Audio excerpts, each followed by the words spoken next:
Berikutnya, masih ada loh. Masih ada loh ini. Yang keempat, berikutnya adalah fairness system. Ini lebih cilaka lagi. Fairness system ini akan membuat setiap orang iri-irian. Contoh fairness system paling gampang. Saya orangnya rajin kerja. Oke, rajin kerja, setiap hari datang, tidak pernah absen, kerja sesuai dengan jam kerja. Kadang kalau butuh lembur, saya lembur. Di sisi lain ada teman saya, rekan kerja saya, itu jarang masuk. Sebulan itu mungkin bolos 3-4 kali. Oke, kemudian jam kerja pun ya dia tenggo. Syukur-syukur tenggo ya. Syukur-syukur tenggo. Ngelembur nggak pernah mau.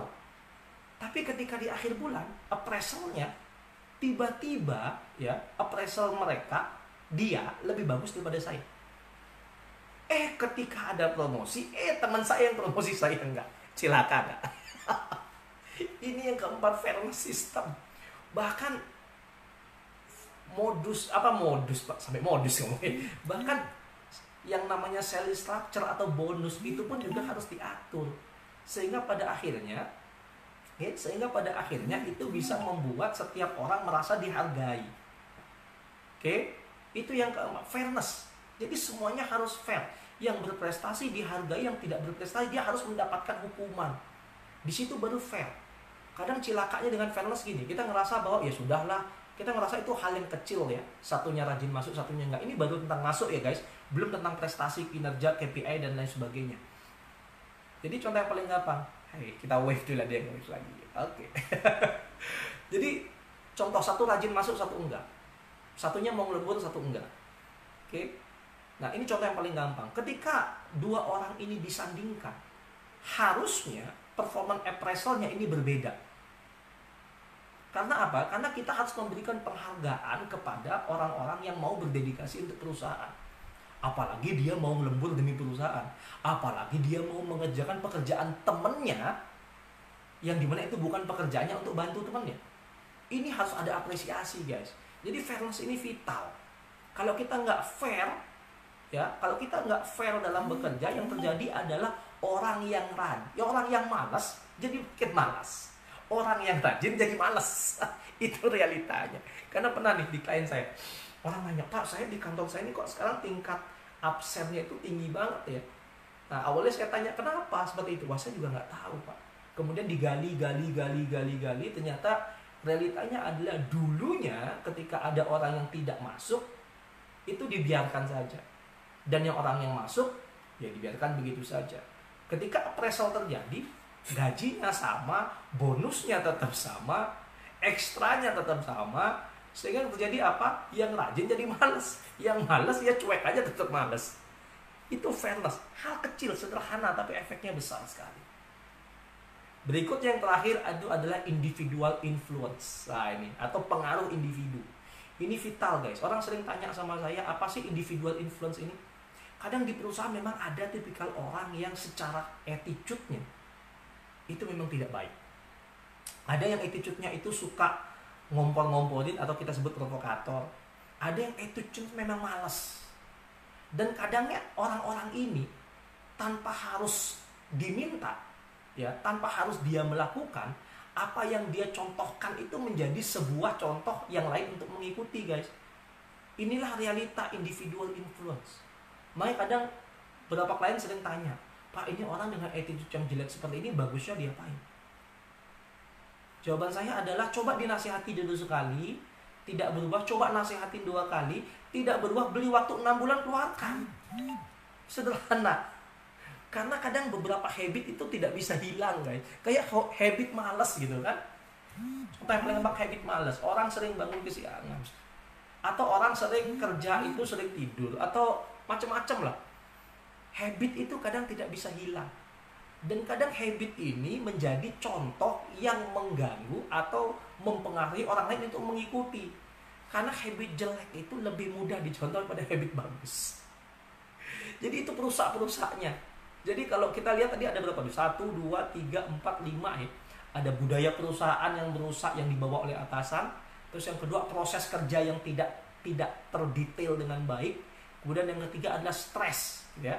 Yang keempat tadi kita lihat adalah fairness-nya tidak ada, dan yang kelima adalah individual influence. Nah, coba cek deh di perusahaan kita ada nggak 5 ini.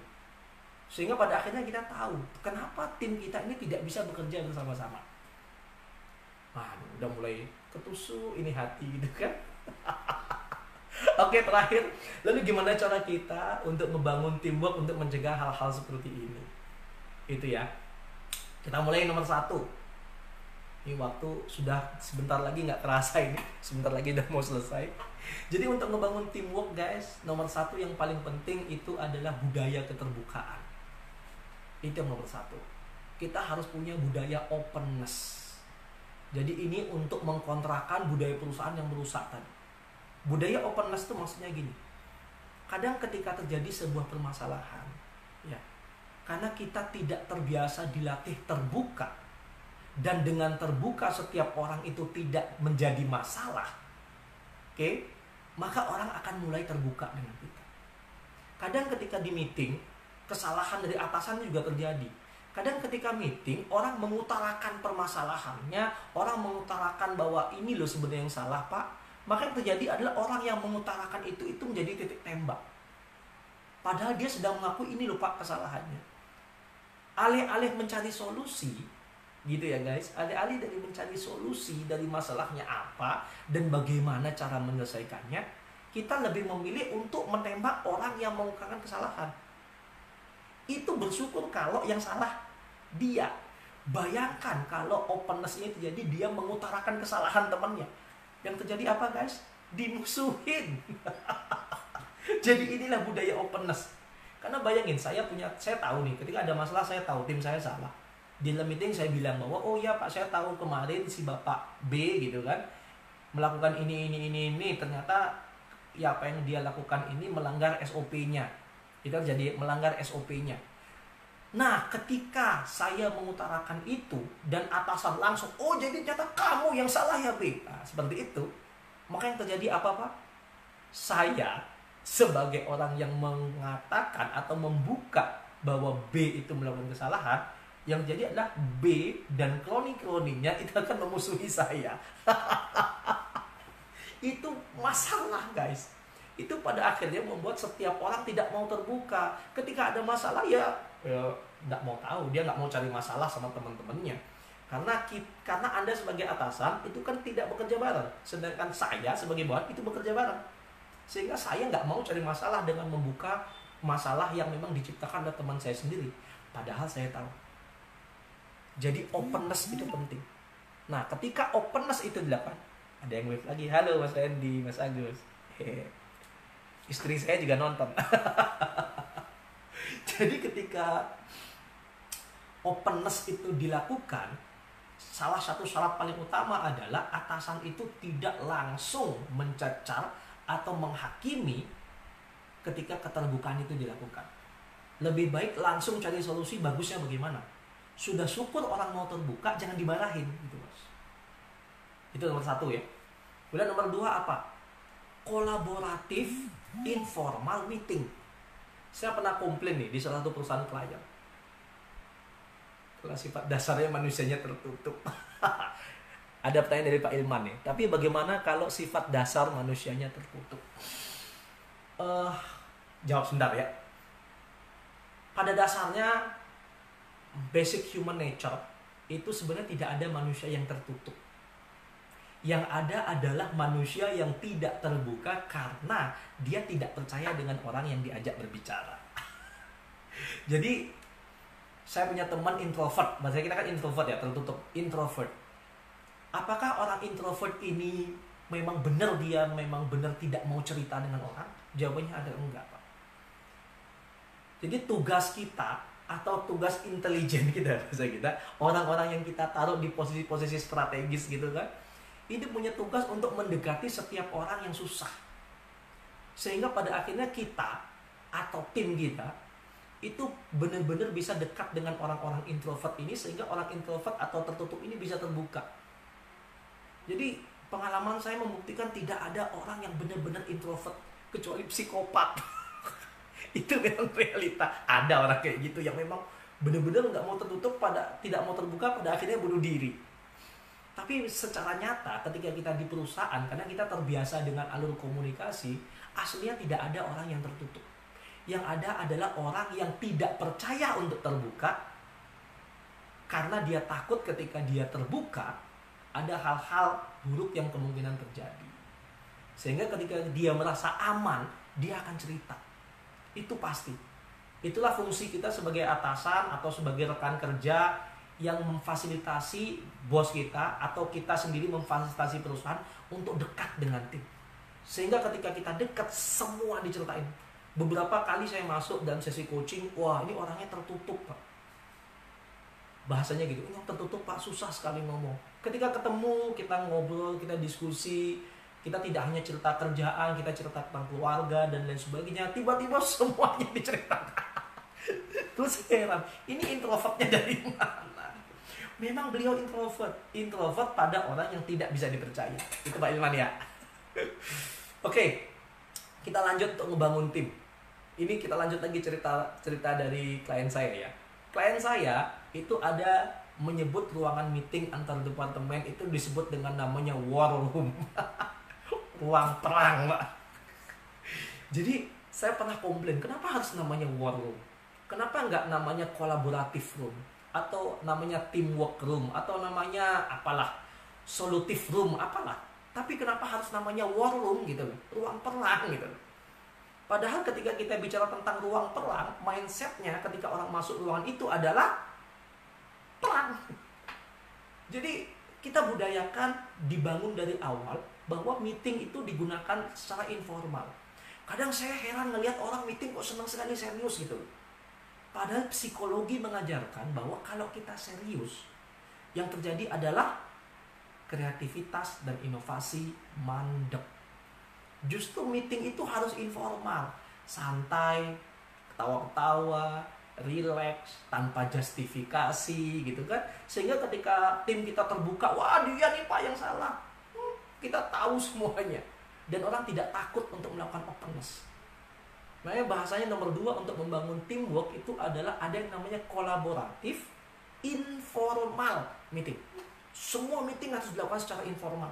Gak perlu harus serius sekali. Dimulai dengan ketawa-ketawa, meeting sambil ketawa-ketawa, dan akhirnya juga dengan ketawa-ketawa. Jadi ketawa-ketawa tuh bukan berarti gak pusing ya. Pusing dengan pekerjaan tapi tetap happy. Itu kelebihan bos saya dulu dan ini sering saya terapkan di perusahaan.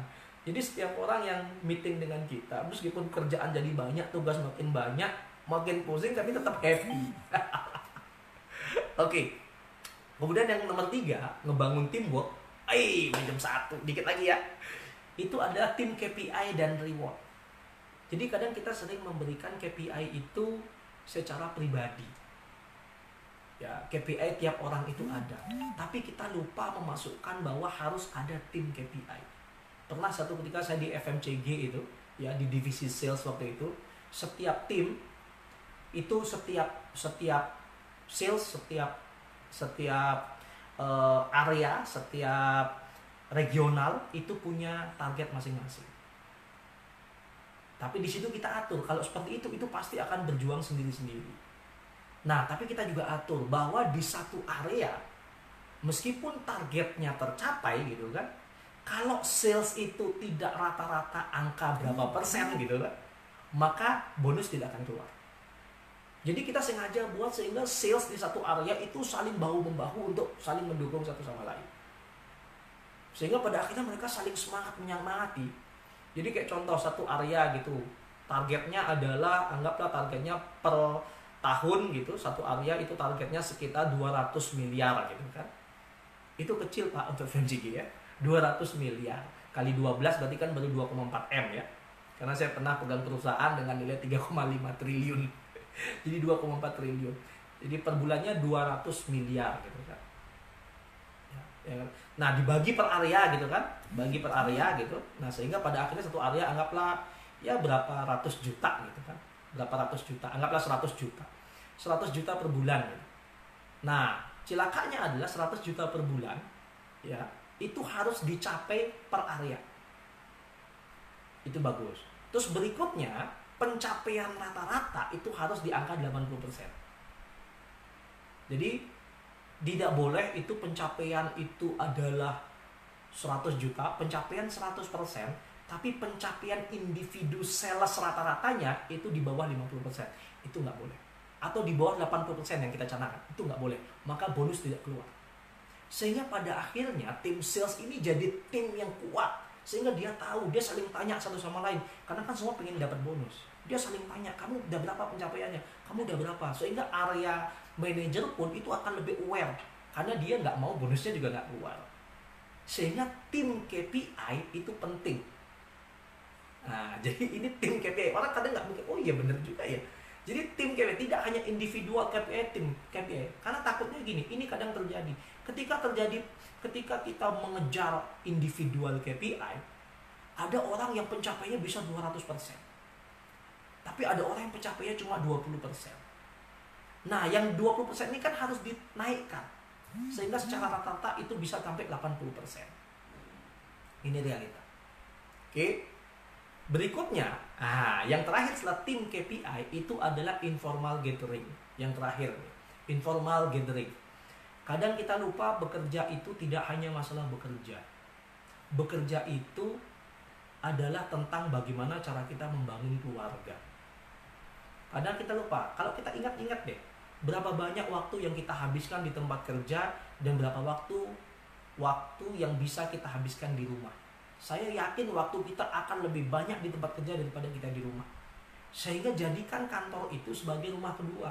Dan ini tugas kita. Kita harus bangun informal gathering di antar departemen, ini vital. Sehingga pada akhirnya kita saling dekat. Kita sebagai atasan dekat dengan bawahan, bawahan dekat satu sama lain. Sehingga pada akhirnya mereka saling peduli. Jadi ikatan hati itu penting. Kadang kita lupa. Jadi kita mikir yang penting kerja kan profesional, pekerjaan selesai dan lain sebagainya itu selesai. Gak bisa, bos. Yang paling penting dalam bekerja itu adalah bagaimana kita bekerja, orang-orang itu senang datang ke kantor karena ingin kerja dengan kita. Atau senang ke kantor karena memang benar-benar ingin bekerja sama bersama-sama. Jadi ketika informal gathering itu ada, maka pertanyaan Pak Ilman ini sudah terjawab. Adalah tidak ada sifat dasar manusia yang aslinya tertutup. Yang ada adalah tidak terbuka karena mereka tidak percaya. Oke guys, gak kerasa sudah jam 1:04. Kebetulan tadi mulai juga telat. Jadi itu intinya, bagaimana kita ngebangun teamwork sehingga di kantor kita teamwork itu bisa terjalin. Sehingga pada akhirnya slogan yang together everyone achieve more itu bisa tercapai. Semuanya tergantung pada kita, bagaimana kita membuat itu bisa berjalan. Thank you ya. Bagi yang telat, video ini akan ada dalam 1x24 jam di channel YouTube kami, After Quote Insight. Untuk hari Jumat, nah ini materi spesial. Untuk hari Jumat, ini khusus buat Anda yang nonton dan bisa diberikan kepada bawahannya atau untuk Anda sendiri yang masih punya atasan. Kita akan buat materi yang namanya cara muasin bos. Atau bahasa kerennya leading up. Sebagian besar punya masalah, terutama gen milenial kayak saya ini, generasi milenial, gen Y, itu bagaimana cara kita muasin bos.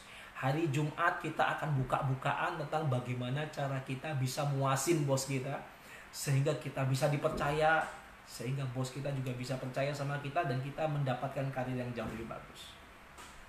Oke guys, cukup sampai di sini. Di masa corona, stay safe, stay healthy, banyak-banyak minum vitamin dan madu guys. Semoga kita semua sehat. Selamat siang, tetap semangat ya, work from home. Hehe, jangan corona bikin kendor.